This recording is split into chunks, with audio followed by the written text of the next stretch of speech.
We recently brought you the story of a footy star's mum at the centre of an ugly road rage attack. We've since been contacted by other people who say they've also seen her ugly side. I'll never forget that face. And she was threatening me and pulling my hair at the same time. She came up and king hit me in the left side of the face.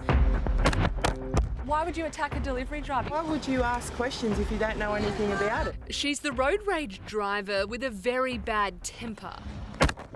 The mum of a Brisbane Broncos powerhouse player who's making headlines of her own. Certainly the most aggressive, not just female, but probably person I've ever come across in my life. Now, as the Broncos prepare to take on their new nemesis, the Bunnies, tonight, with former coach Wayne Bennett at the helm, another assault victim speaks out. We've never seen anybody so violent. And there's this woman who claims she's also a victim of Joan Taufua. And you're 100% sure that woman was the woman from our story? Most definitely. I had no idea at the time till I saw your story. Last week, we told you of delivery driver Keith, who was attacked by Joan while at work. You can't stop. Out of my left eye, I could actually physically see my cheek out here somewhere. As soon as I got out of the car, she grabbed me in a headlock. Cheryl Cogan was at her local park when she went looking for two people who had been admiring her dog. I walked up beside the toilets and there was two little kids up there and I said, "Excuse me, have you seen a gentleman and a young girl walk past here?"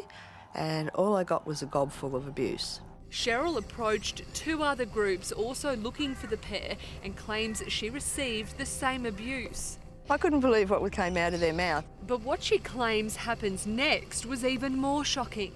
As Cheryl walked away from the toilet block, that's when she claims she was confronted by an angry Joan Taufua. Cheryl fled back to her car, where she says Joan followed her the whole way. Cheryl told her she was simply looking for someone. She wouldn't have a bar of that. She followed me all the way back to my car, screaming at the top of her voice. Cheryl says she then picked up her phone to try and take a photo of Joan. She grabbed me in a headlock and pushed the phone out of my hand and trod on it at least 2 or 3 times and smashed it. This was the end result. Police were eventually called and caught up with Joan, but when Cheryl went to her local police station the next day to provide this statement, they told her it wasn't needed anymore. When I got there, he said, "She's volunteered to pay for a replacement phone for you, so we won't be needing your statement." Despite Cheryl asking for charges to be laid, the matter never went any further. But Joan has been charged with assault multiple times. She ran at me, grabbed me by the hair and started punching me in the face. This woman, who's too afraid to show her identity, was also attacked by Joan Taufua at a junior rugby league match last year, which she was volunteering at. And it was actually not, in fact, a spectator brawl, it was an attack. It was definitely, us just being there doing our thing, and then we were viciously assaulted. Joan lashed out at her and her 13-year-old daughter and was charged with 2 counts of assault and pleaded guilty.